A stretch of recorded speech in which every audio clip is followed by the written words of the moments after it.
Pemirsa, Polda Sulsel bersama TNI akan melakukan pemantauan serta pemeriksaan di beberapa gereja yang ada di Makassar. Hal ini dilakukan untuk memastikan pelaksanaan ibadah di malam Natal dan di hari Natal berlangsung aman dan hikmat. Hal tersebut disampaikan Kapolda Sulsel Irjen Pol Mas Guntur Laupe. Menjelang perayaan Natal dan Tahun Baru 2020, Polda Sulsel bersama Kodam 14 Hasanuddin akan memperketat pengamanan sejumlah objek vital, terutama di gereja dan tempat-tempat hiburan.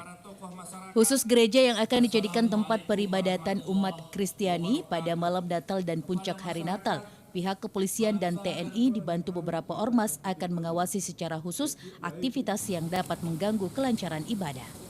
Selain itu, petugas juga akan memasang metal detektor atau perangkat pendeteksi bahan peledak dan benda berbahaya di setiap gereja.